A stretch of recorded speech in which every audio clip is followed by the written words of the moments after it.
great suggestions that I've been given. We're now booked through February, so what that means is kind of the last minute things. Hey, 2 weeks from now, it's really hard for us to do. We have to move people around in order to do that. That's the downside. But I just want to say thank you to every single one of our members who have come up with great ideas for the program. And this is one of them right here. Dr. Marlene Bizub began her career as a psychotherapist and then worked nearly 20 years as an evaluator in domestic relations cases for Colorado Springs courts. With a master's degree in gerontology and counseling and a doctorate in forensic psychology from the Eisner Institute for Professional Ethics or Studies, she dedicated herself to working with children and families that are going through divorce and separation, and now she serves as a divorce coach, which she will explain. Her book, Contentious Custody, go ahead and show it up there, Marlene, if you would. Her book, Contentious Custody, Is It Really in the Best Interest of Your Children?, is available for purchase on Amazon.com and other major booksellers. She was recommended for the program by our past president, Dennis Shoemaker. Please join me in a warm Rotary Club welcome for Dr. Marlene Bizub.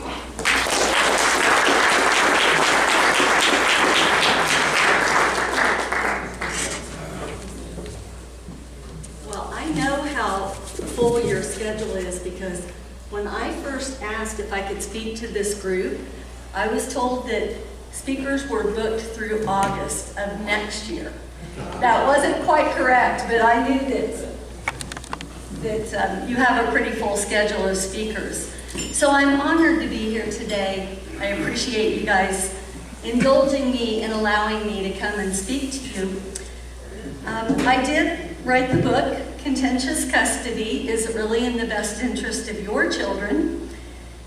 And the thing that, well, there was a lot of things that prompted me to write the book, but probably the first thing that planted the idea many years ago that there has to be a better way of handling separation and divorce than the way we do was an incident that happened on a case that I was on, and I know I have at least 2 attorneys in the room that I know. Jim, good to see you, and Karen. I've known Karen fairly well for quite a few years now. So I don't ever want to offend attorneys who are in the room. And however,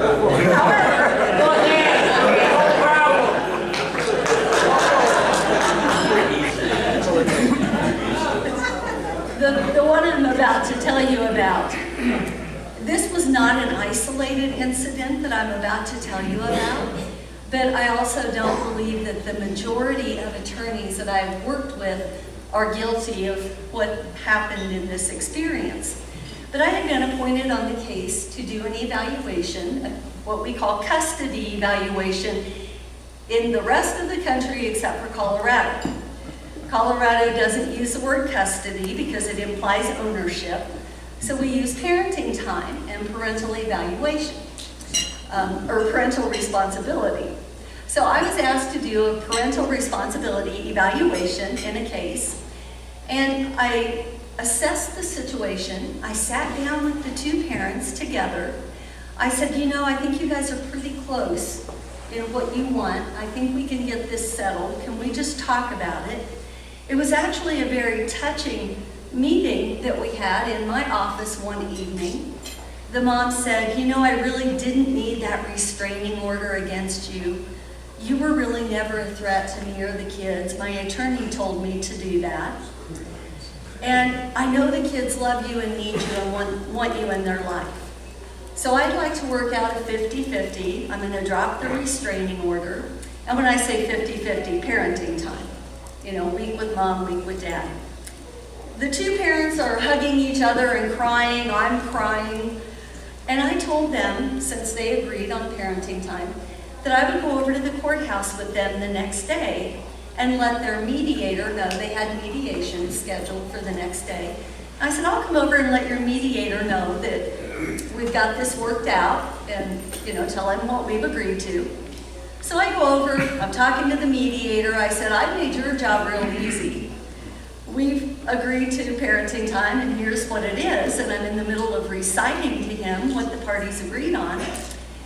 And here comes someone walking purposefully down the hall. and it was Mom's attorney. And he steps up and he says, "No, we don't have an agreement." And I said, "We don't?" And he said, "No, you guys bullied my client." And I said, "You weren't in my office last night. You don't know what happened. It was actually your client's idea." And he said, "Well, we don't agree. You guys pressured her, you bullied her, and we don't agree." So they get a supplemental evaluation, which you're allowed to do in Colorado. The attorneys were on the case another 4, 5, 6 months. The second evaluation comes back the same as what the parties had agreed to that night in my office.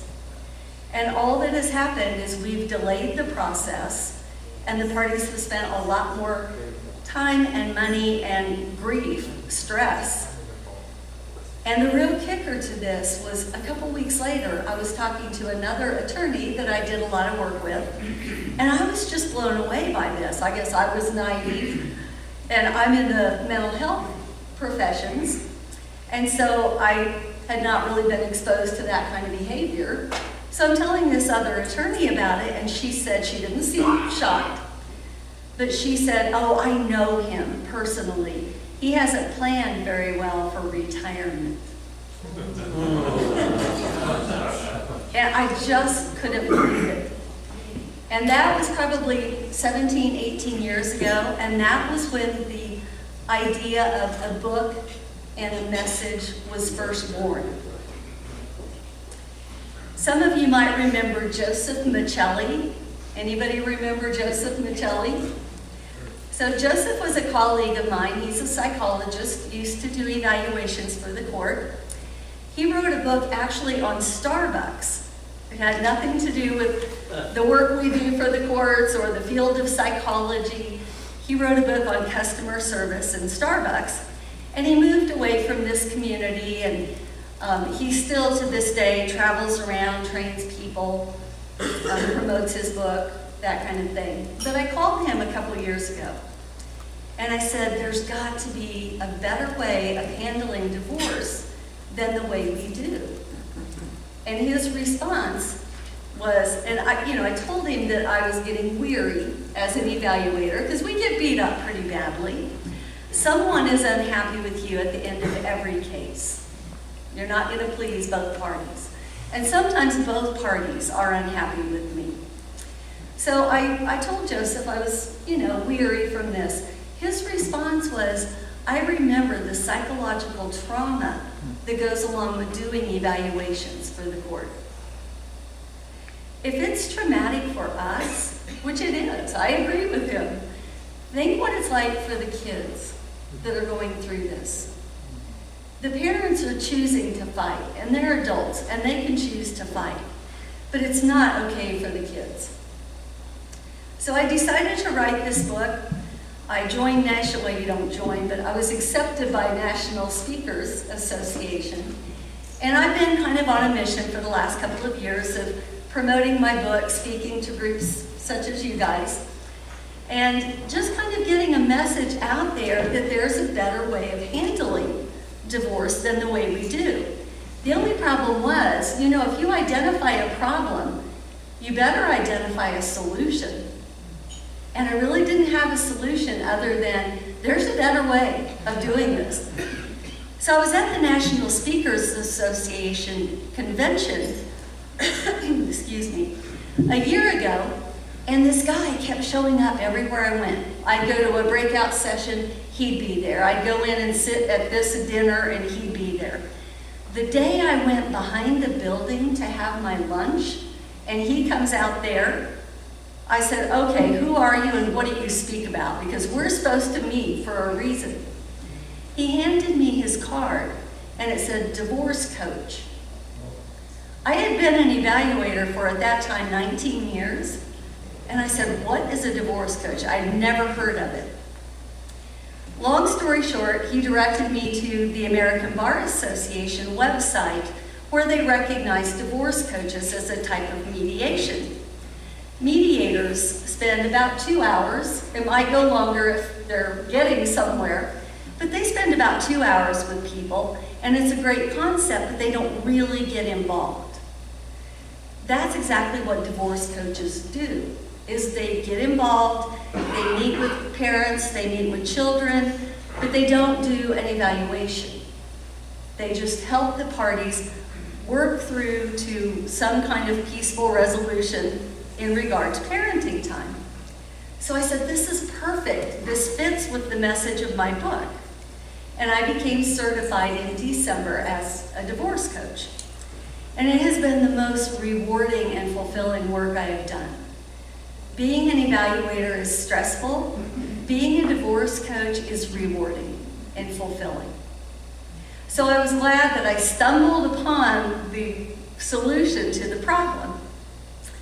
But the reason it's a problem is most parties in a divorce will spend $10,000 each on the divorce. It all, of course, depends on children, how many you have, how close you are to agreeing to parenting time, and then, of course, financial and property issues. When there's a lot of financial and property concerns or issues, that can cause it to cost more also. But I was at a continuing law education seminar a year ago, December, so a year and a half ago, and one of our judges was talking and said, the average person now spends $10,000 for a divorce each. Then she also said 70% of parties are pro se. They aren't represented by an attorney. Now I will tell you, if I'm working with parties and they need an attorney, I will be the first to tell them. And especially when it comes to financial and property issues, I'm not an expert in that. I don't pretend to be. I don't try to take care of that, that part of the case unless they just agree. But I am an expert on parenting time, and I can write a beautiful parenting plan for them. So if they can get along well enough to not need attorneys, why do they need a divorce coach? Because I've had people ask me this. Well, if they don't need attorneys, why do they need you? Parties don't know what they don't know. And if you've ever been through a divorce and you had children, you'll know exactly what I'm talking about. Because there's just things you don't think about. Parents will come in and they'll say, we have a parenting plan roughed out. We want you to just take a look at it and see what you think.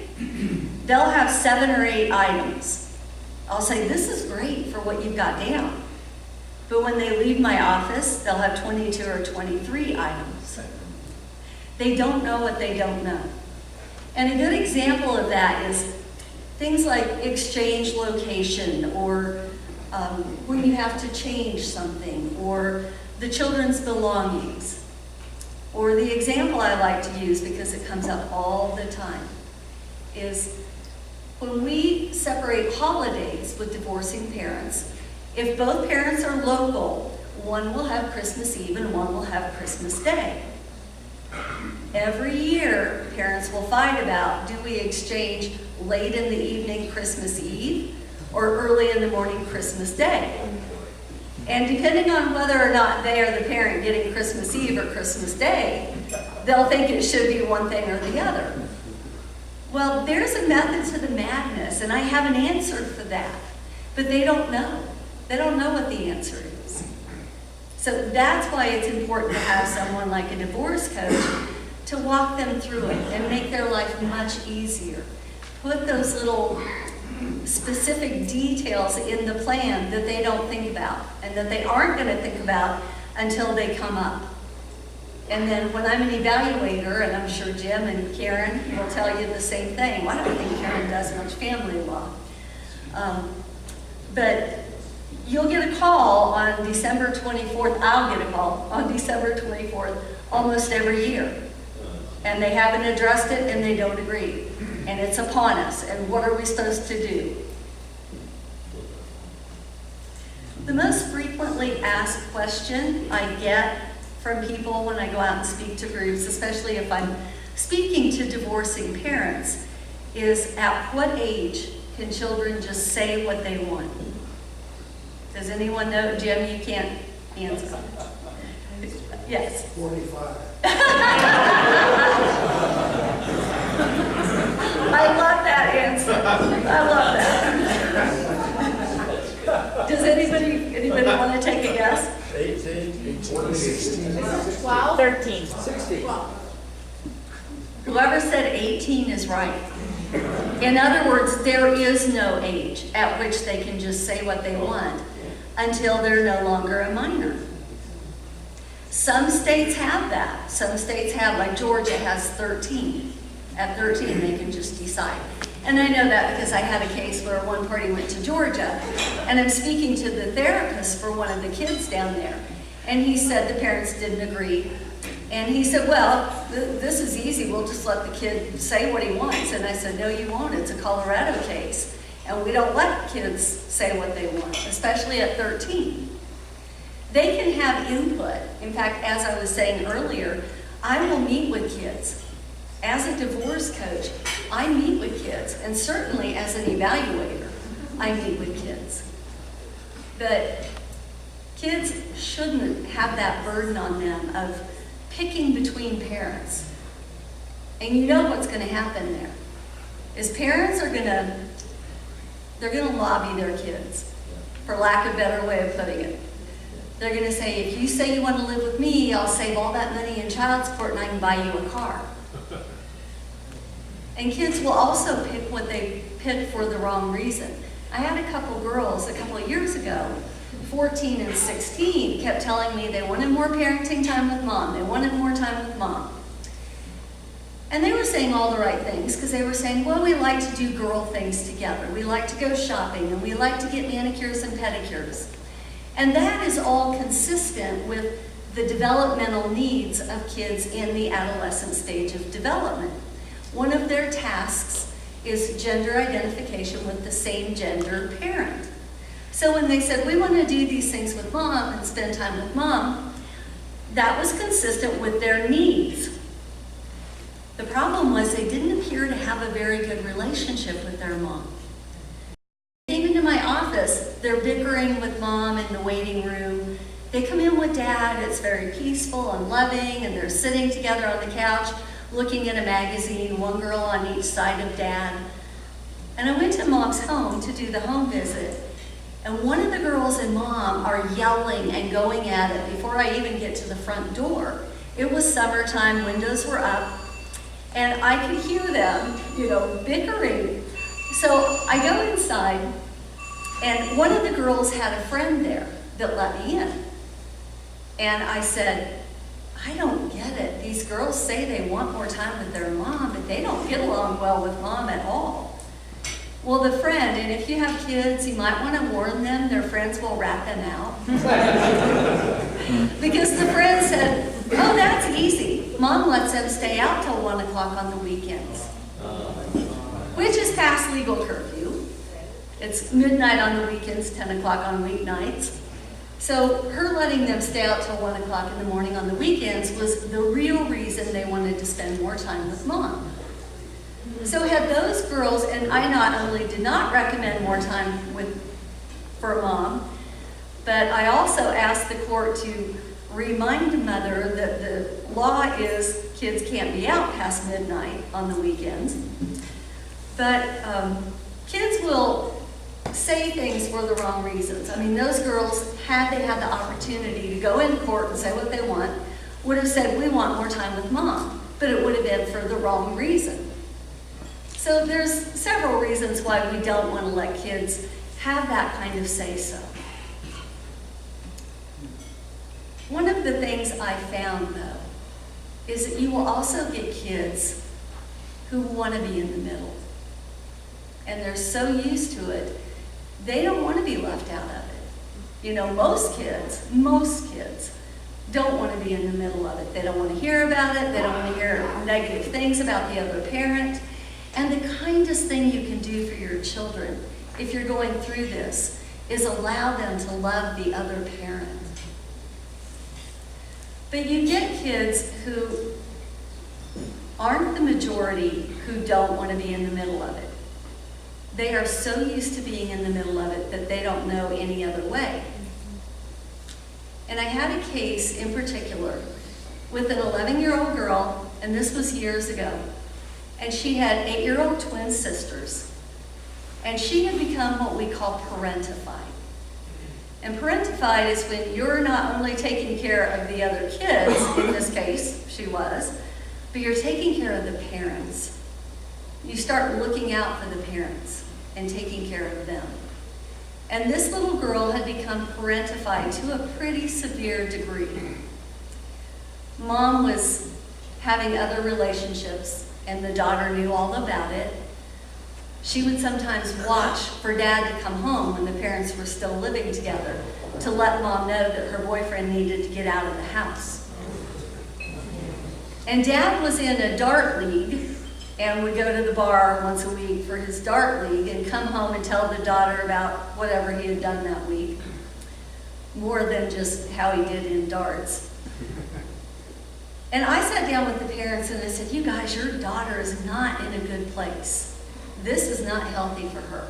She knows way too much for an 11-year-old. Well, the parents got it. They got it. They could see that. They acknowledged it. God bless them. And they said, yeah, we agree. What do we do about it now? So I said, well, let's sit down all together and talk to her. So the parents and I sat down. I had one parent on each side. We're in my conference room. I'm at one end of the table. The 11-year-old's at the other end. And I said, your parents and I have been talking, and they have shared everything with you, and you don't need to know all of this. So I've talked to your parents, and they're not going to be sharing everything with you anymore. And I just want you to know that. You're not going to be in the middle of it, and they're not going to share things. And I had hoped she'd be relieved, but she wasn't. She was pretty angry and pretty upset. And she grabbed hold of the arms of the chair, leaned over and looked at me defiantly and said, but I need to know what's going on with my parents. I need to know. And I said, no, you don't. You need to be allowed to be a kid. I want you to worry about who you're going to ride bikes with when you get home, or who you're going to Facebook with, even though you're not old enough to have a Facebook page. I know you do. Because they do. A lot of them do, and they shouldn't.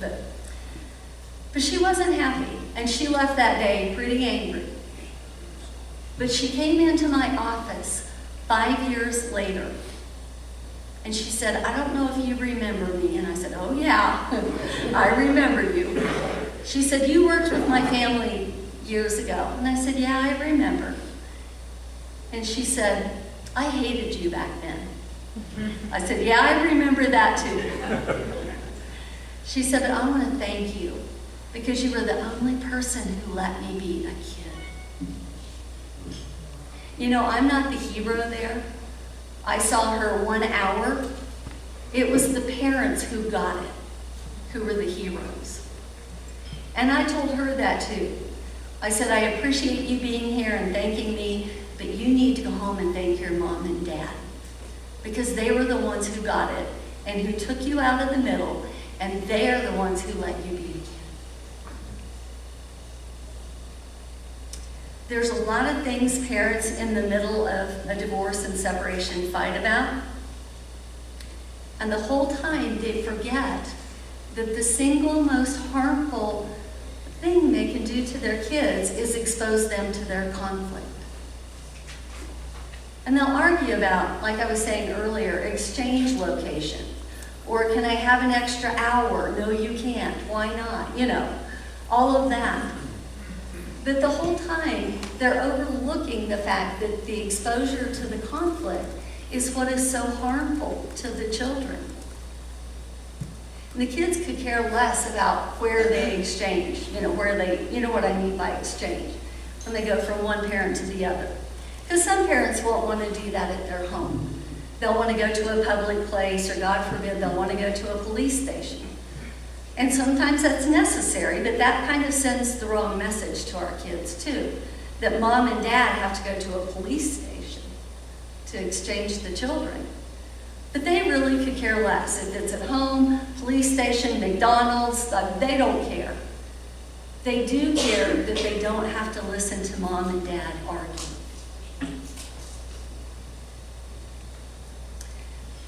This group, no offense, but you're like my Kiwanis Club. Most of you look like you probably are not going through a divorce with children right now. Grandchildren, yes. But I just want to close with saying, and I didn't come up with this, so I can brag about this. Another gal that I'm involved in a women's event in Boulder with came up with this one day. We were talking, and I had a tagline when I made the decision to be a speaker and write the book and all that. You know, you have to come up with a good tagline. And I worked with a coach, not image coach, I can't think out what you call him, but you know, somebody to help me come up with the tagline and my message. And I'm sorry, what? Mentor? Well, yeah, she was a mentor, but you know, specifically to come up with your tagline, and you know, they don't call it image. I can't think of the name of it, but anyway, I worked with her to come up with a good tagline for what I do, and we had come up with negotiate your way to mutual agreement, and that's nice. I mean, it says what I try to do with people. But I'm with this gal in Boulder whose event I sponsor. And she said, you know, that just doesn't really reach people. It doesn't touch people. I want you to come up with something that just reaches into their heart and grabs hold of their heart. She said something like, love your children more than you hate your ex. And you know, I adopted it. I said, I love that. Can I have it? And she said, it's all yours. So that's the thought that and I'll be happy to take some questions here. But I just want to leave you with the thought to pass on to your children or whoever is going through this, that it's really important to love your children more than you hate your ex. That's really what it's all about, is focusing on them and not focusing on each other. Most of the time, there's pretty good reasons for getting a divorce. I've been divorced as an adult. I think we all understand there's sometimes reasons to get a divorce. And sometimes those reasons cause you to have really ill feelings towards the other parent. But you have to love your children more than that anger that you feel towards the other parent. And I saw somebody's hand. You have a question? There's a question right here. The microphone's over here, and Bill has a question. You haven't addressed the case where there was a handicapped child. What is your experience in that particular incident? Is there a predisposition to, shall we say, dump the child on the opposite partner? Tell us what your experience in that situation is. Yes, I have had cases. I mean, doing cases for 20 years, I've had cases with children with different kinds of disabilities. And if we can, one of the things I think we overlook when we say kids need, for any kids, when we say they need a home and a bed, and what they need is constancy of relationship with both parents. They'll do fine with 2 homes and 2 beds. They might not love it, but they do fine with that. They don't do fine with seeing one parent every other weekend. And we have a whole generation of kids that grew up thinking dads, because this is the way it was, were, well, that's where we get the term Disneyland dad. Dads were just to have fun with on the weekend. Moms got us up, got us to school, got us to appointments and activities after school, got homework done with us in the evening, put us to bed, got up and did it all again the next day. Dad was only to have fun with on the weekend. So even with children who are disabled or have some kind of limitation, as much as possible, we try to have them spend time with both parents. But the first thing that came to mind when you asked that question was a case I had a few years ago with 4 children. 3 children were normal. If there's, I don't think any kids are normal. But one child, and it was the oldest child, and she was 14, 15, had Asperger's, which is on the autism spectrum. And she was very sensitive to routine and structure and change. Change was very difficult for her.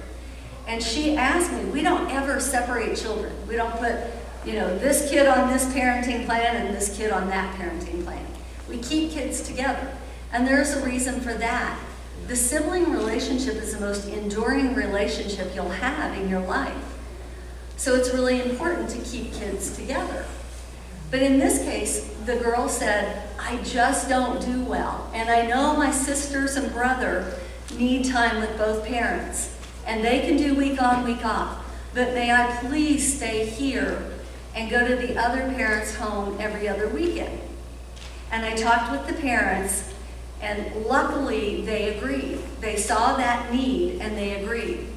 So you do have to look at the needs of children with all kinds of different needs, or it may not be a disability or a diagnosis, but just different needs that they have.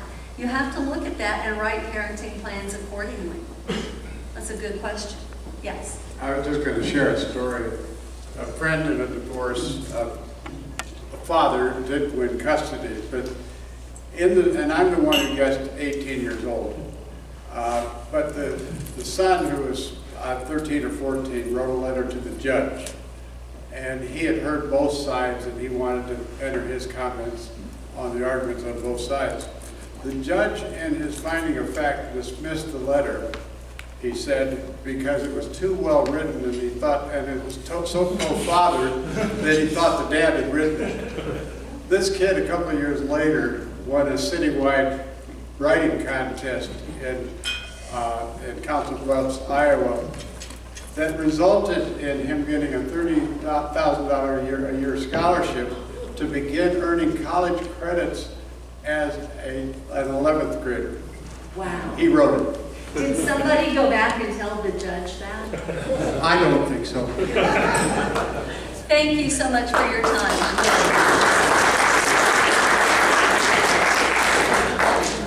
You know what? I think with divorce, I have someone I'm very close to who's going through a divorce after 42 years, and their grown children, they're 38 and 36. And I think even then, probably a divorce coach would be beneficial for grown children who have families of their own. Thank you, Marlene, very, very much. It's good to see you again. We have a certificate for you from the Rotary Club. Oh, thank And you. also, I'm sure you need a highball or an old-fashioned. Oh, I do. I do. Thank you Thank you. very, very much. Thank you.